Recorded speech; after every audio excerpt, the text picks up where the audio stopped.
Assalamualaikum, jumpa lagi dengan saya Anas di channel MA Tech. Nah, sekarang adalah waktu yang paling tepat untuk beli HP ini karena harganya itu udah turun dan speknya paling oke di harga sekelasnya. 1.199.000 itu punya layar refresh rate 90Hz, baterai gede 6000 mAh, support fast charging 18 watt, prosesor paling bertenaga di kelas harganya, pakai unit SoC Tiger T606, RAM 4/64. Kira-kira ini HP apa? Yuk lanjut kita buka aja. Nah, di sini dapat kartu perdana XL. Jadi ini adalah itel Vision 3 Plus. Nah, ini bukan HP keluaran terbaru, tapi mengingat dengan harga yang udah saya sebutin tadi dengan spek yang di bawahnya, HP ini recommended banget dibeli di zaman sekarang. Dulu itu pernah saya bahas pas masih baru keluar, itu harganya 1,5 jutaan. Oke. Untuk tampilan boxnya seperti ini, warna merah. Di sini ada angka gede 3, Vision plus itel, bacanya itel ya, bukan apa tuh. 64 plus 4 GB, ini maksudnya storage itu 64 GB dan RAM 4 GB.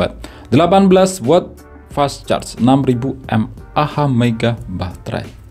Terus di bagian belakang ini keterangan yang singkat banget ya, seperti 6,8 inch, water drop full screen, 90Hz refresh rate, terus 13 megapiksel, AI dual kamera, ini maksudnya kamera belakang, terus ada face unlock dan sensor memindai sidik jari. Di samping seperti ini, di sampingnya lagi seperti ini.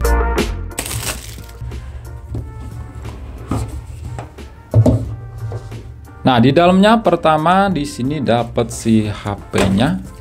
Oke, kita taruh dulu. Kemudian kita buka lagi, di sini ada SIM ejector, terus ada kabel USB. Di sini lepas. Nah, lepas dari apa ini nyebutnya? Warnanya putih, tipenya ini masih micro USB, belum Type C. Kemudian ada kepala charger yang punya output maksimal itu 7,5 volt 2,4 ampere atau 18 watt. Mantap, udah dibawakan kepala charger. Terus ada buku panduan. Nah, ini kartu garansi. Dan yang terakhir ini dapat hardcase ya, seperti kebanyakan itel itu dapatnya hardcase bukan softcase. Nah, bentuknya itu seperti ini. Saya lebih suka softcase sih, karena kalau hardcase kayak gini, kalau sering dilepas pasang itu bakal rusak covernya, itu bakal cepat baret. Dan kita lihat di HP-nya, itel Vision 3 Plus. Oke, bentuknya itu seperti ini. Di sini berbahan dari plastik, tapi plastiknya itu bukan plastik yang murahan. Di sini punya finishing yang bagus. Gak gampang meninggalkan bekas sidik jari karena ada motif kerutan kayak gini. Dan model kameranya kayak gini. Kalian bisa lihat lebih detail ya. Di sini tuh rapi banget. Di sini ada sensor memindai sidik jari dan tulisan fast charge. Kemudian di bagian depan ini masih ada plastik yang menempel, warnanya tuh merah. Oke, kita lepas. Dan di sini sudah tertempel screen protector. Oke, lanjut kita cek dari sisi per sisi. Di samping kanan ini ada tombol power, tombol pengatur volume. Di sisi atas ini kosong aja. Terus di sisi kiri ada slot SIM. Coba kita lihat. Nah, di sini punya tipe triple slot, jadi bukan hybrid. SIM keduanya itu aktif plus micro SD. Dan ada seal karet berwarna merah. Nah, ini mungkin untuk menghalangi masuknya air ya. Ya mungkin sekedar tahan cipratan aja, bukan tahan untuk direndam. Lanjut di sisi bawah ada lubang jack audio 3,5 mm, lubang untuk mikrofon, port micro USB, dan lubang untuk speaker. Di bagian belakang ada tulisan itel. Terus dual kamera yang di tengahnya ini ada LED flash, ada tulisan dual kamera. Ini sensor memindai sidik jari. Terus di bagian depan di atas layar ada kamera depan, lubang untuk earpiece, dan sensor-sensor. Yuk lanjut kita nyalakan. Sambil menunggu bootingnya ini selesai, saya install beberapa aplikasi tambahan dulu ya. Dan setting-setting, tunggu saya untuk kembali. Oke, balik lagi. Jadi seperti ini tampilan layar utama dari itel Vision 3 Plus dengan ukuran layar yang termasuk gede, yaitu 6,8 inch. Jadi enak buat menikmati konten semisal nonton video ataupun buat ngegame. Untuk bezel di sekeliling layarnya memang ya seperti kebanyakan HP murah lainnya, di sini tuh cukup tebal. Untuk kualitas layarnya sih udah termasuk oke. Di sini panelnya IPS dan resolusinya SD+. Dibanding HP lainnya yang punya harga sekelas, ya kualitas layarnya termasuk cukup bagus. Untuk aplikasi bawaan memang cukup banyak aplikasi bloatware ya. Tapi ini sebagian besar bisa di uninstall. Ya, aplikasinya itu sama seperti yang ada di Infinix dan Tecno. Oke, lanjut kita cek di pengaturan, terus masuk ke sistem. Nah, ini keterangan seperti layar, baterai, kamera, CPU, RAM, penyimpanan. Kita cek di tentang ponsel. Terus versi Android-nya di sini masih 11 dengan security patch level di 5 Desember 2021. Kemudian kalau kita cek untuk pembaruan sistem, nah di sini ada updatean yang berukuran 401 MB. Tapi saya cari-cari infonya, di sini nggak dapat pembaruan naik ke versi Android, cuma pembaruan security aja. Terus kita cek di bagian ini layar, mana ini? Ya, tampilan. Nah, mantapnya di sini di HP lain yang nggak akan kita temukan ya, itu ada pengaturan kontras. Nah, kontras otomatis standar. Ini warnanya bisa kita sesuaikan. Di HP lain yang punya harga sekelas, jarang banget kita temui fitur seperti ini. Terus untuk refresh rate, nah ini secara default ada di otomatis. Yang punya maksimal itu 90 Hz. Terus kita lihat di bagian penyimpanan, nah ini ada fitur Fusion Memory atau virtual RAM yang bisa kita tambah itu sampai 3 GB. Jadi bawaannya tadi kan 4 GB plus 3 GB, totalnya 7 GB. Tapi fitur ini menurut saya nggak begitu pengaruh sih ke performa, ya cuma gimmick aja. Oke, kita cek di aplikasi yang sudah saya install, masuk ke device info HW, terus SoC. Di sini pakai UniSoC Tiger T606 octa-core, semuanya itu 1,6 GHz, 2 kali Cortex A75 plus 6 kali Cortex A55. Fabrikasinya di sini 12 nanometer dan pakai GPU Mali G57 MP1. Nah, di harga sekelasnya jelas prosesor ini termasuk powerful dibanding HP lain. Dan dipakai di zaman sekarang, semisal untuk game, pengalaman saya untuk bermain game Mobile Legends itu masih enak-enak aja. Dan memang untuk kelas HP murah pilihan terbaik itu ya pakai prosesor UniSoC karena performanya itu lebih baik dibanding seri prosesor lain yang punya harga sekelas. Ya cuma kelemahannya di bagian hasil kamera itu rata-rata nggak sebaik yang pakai prosesor MediaTek. Cuma kalau untuk performa itu berani banget diadu. Terus ke bagian screen, ini resolusinya 1640 kali 720 atau SD+, penyimpanan RAM 4 GB. Untuk penyimpanan internal dari 64 GB yang bisa kita pakai itu sekitar 51 GB. Oh ya, tadi di bagian SoC, nah di sini untuk modenya itu di 64 bit karena di sini pakai Android standar ya, bukan yang Go Edition yang di situ 32 bit. Kalau di itel P40 itu pakai Go Edition, jadi di mode 32 bit. Kalau ini 64 bit. Kamera, baterai 6000 mAh, sudah support fast charging 18 watt. Ya udah lumayan banget. Bukan lagi lumayan sih, itu kelebihan kalau kita bandingkan dengan HP lain yang punya harga sekelas. Untuk sensor, di sini sayang banget banyak yang absen. Untuk giroskop ada itu masih wajar-wajar aja sih. Yang sayang nggak ada di sini adalah sensor cahaya, sama seperti yang ada di itel P40. Dan di situ juga nggak ada kecerahan otomatis. Tapi kalau di HP ini masih ada kecerahan otomatis. Ini dia. Ini mungkin menggunakan kamera depan seperti yang ada di HP Samsung. Oke, kita cek untuk skor Antutu kira-kira dapat berapa nih. itel Vision 3 Plus menggunakan UniSoC Tiger T606. Di sini dapat skor yang cukup tinggi, maksudnya ya untuk harga sekelas dapat di angka 174.000. Di sini saya pakai Antutu 3D Benchmark versi Lite ya karena ini RAM-nya itu 4 GB.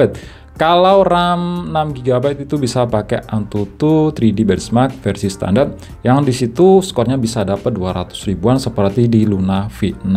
Nah, di sini rincian skornya CPU 60 ribuan, GPU 21 ribuan. Oke. Terus untuk storage test di sini dapat di angka 9.500-an karena di sini masih pakai MMC 5.1. Kemudian untuk multi sentuh. Nah, di sini mendukung 5 titik sentuhan sama seperti kebanyakan HP Infinix dan juga Tecno yang dalam satu naungan dengan HP ini, Transience Holding. Oke, lanjut kita lihat di bagian kamera. Ini sayang banget nggak bisa ngambil sampel di outdoor karena ya tiap hari itu sering hujan. Jadi ya mendung itu buat ngambil foto nggak bagus. Ya sekedar gini aja sih. Kalau dilihat sekilas memang di sini hasilnya itu kurang. Kalau dibanding Itel P40 menurut saya hasil kameranya itu malah lebih bagus Itel P40. Pengalaman yang saya coba ya untuk kamera depan ini 5 megapiksel. Ya hasilnya memang cukup buat video callan aja. Buat berselfie ria ini kurang.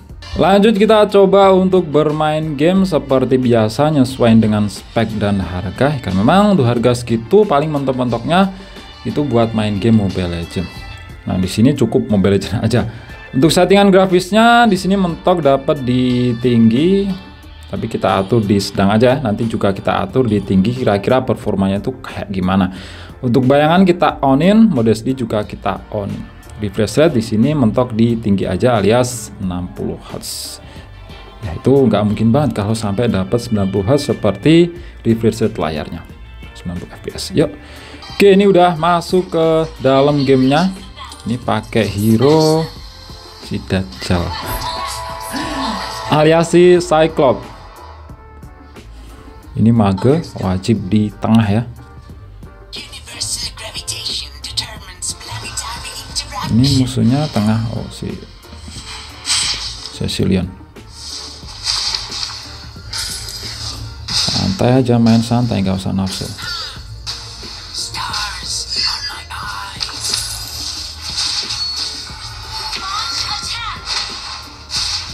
Tak usil-usilin. Sini aja dulu dah. Nanti kalau sekiranya udah aman, kita naik ke atas. Cecilion ganggu si Martis tuh.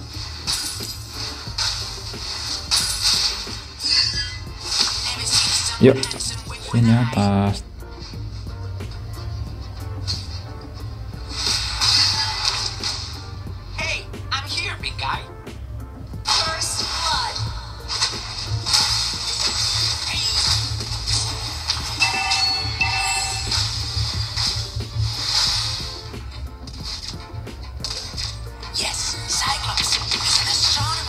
Tengah masih aman, sini dulu.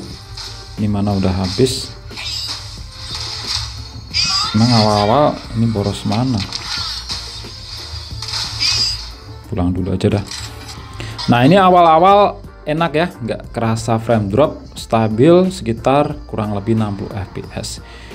Ini Martis kayaknya nggak mati sih, tuh nggak berkurang darahnya.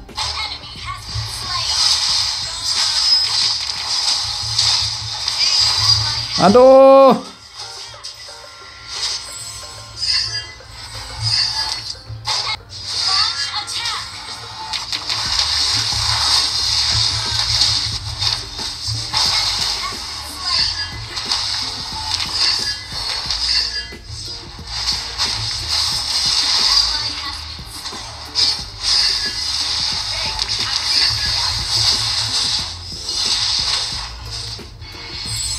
Awas, jangan nafsu.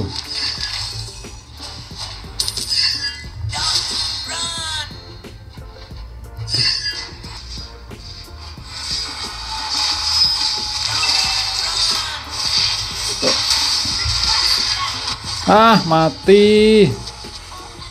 Tuh si palu-palu juga nggak mati. Ini gimana sih temennya? Udah aku bantu ulti. Padahal sekarat tuh. Nah ini main selama 6 menit masih kerasa nyaman ya, jujur ini tuh enak banget. HP harga segitu yang paling enak performanya buat main game Mobile Legends. Jujur, ini nggak ngada-ngada ya. Responsivitas layarnya juga enak, stabil, FPS-nya 60 FPS rasa-rasanya. Nanti langsung saya perlihatkan aja di aplikasi Vitesse Perfdock. Nah, tuh.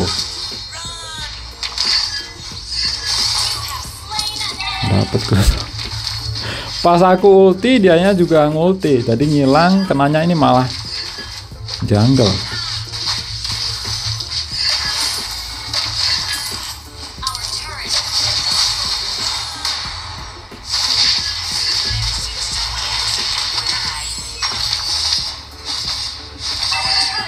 Tuh.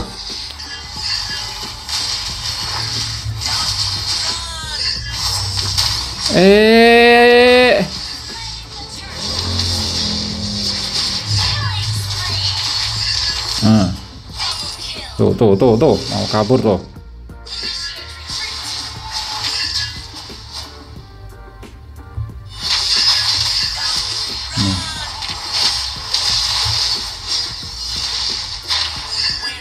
Palu-palu emang kabur mulu. Ini aku asisin.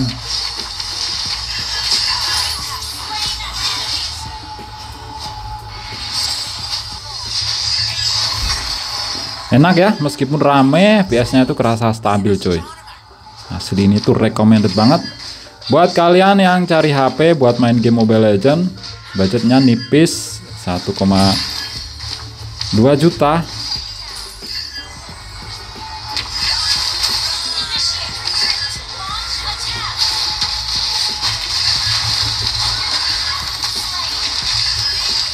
Awas palu-palu, awas palu-palu.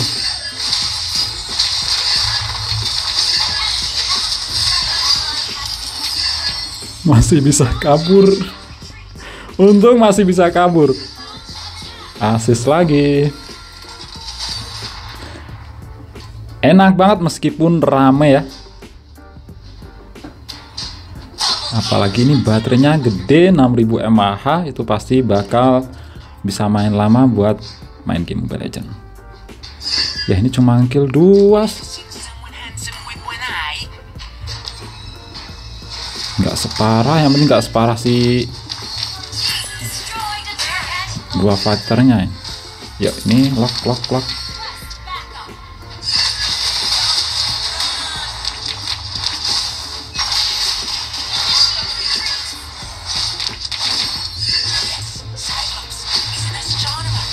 Tuh. Wait. Kena tanknya lagi.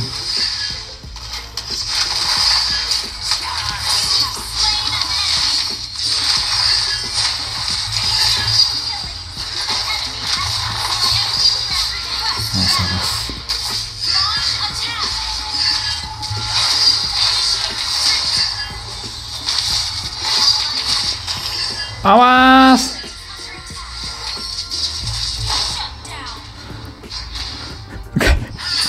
Mati kegebuk lor. Kayak ngelor sih, Cak. Berani nggak ya?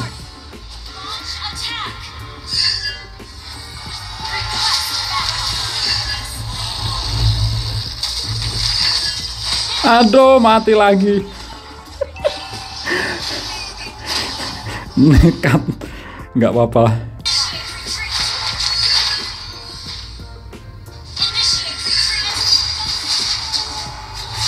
Nah.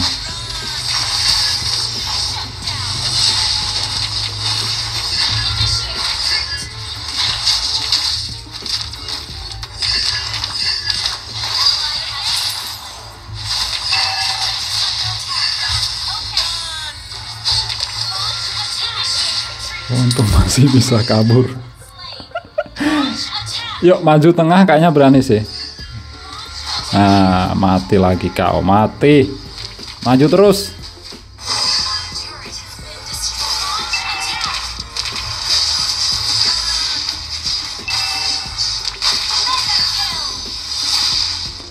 Yuk, tengah.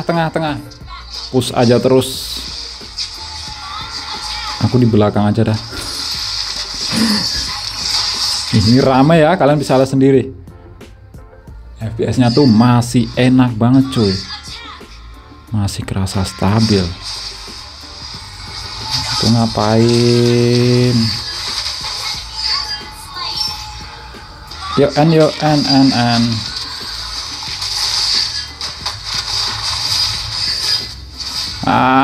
Menang akhirnya. Yuk kita lihat ini dapatnya apa. Nah, untung masih dapat ini. Masih dapat emas gold. Ya, nggak separah gua fighter ini. Tapi killnya cuma dikit, ini banyaknya di assist. Nah, di settingan grafis menengah, shadow on, terus mode SD juga on. Ini kalian bisa lihat sendiri. Itu stabil, dapat rata-rata 59,6 FPS. Itu jarang banget FPS ngedrop parah. Ya turun-turun sekitar 56-an, tapi itu jarang banget. Pada intinya ini enak banget buat main game Mobile Legends untuk harga HP 1,2 juta. Terus kita coba naikin ke grafis rata kanan ala HP ini, yaitu di high, mode SD on, terus shadow juga on. FPS-nya ya rata-ratanya sih dapat 59 FPS, tapi di sini lebih sering naik turun ya. Tapi itu nggak parah sih. Kalau kalian lihat ini ada beberapa turunan tajam karena memang ini baru mati. Nah, lainnya ini ya sekitar 50 FPS turun-turunnya. Pada intinya seringnya sih masih dapat 58 sampai 60 FPS. Ya udah lumayan lah untuk harga HP 1,2 juta. Di HP lain mungkin malah lebih parah dapat FPS rata-ratanya. Kemudian kita cek untuk kualitas speakernya. Di sini punya satu speaker aja. Nggak bisa berharap lebih untuk dapat dua speaker stereo. Lihat dulu harganya cuy. Masa minta lebih di harga segitu?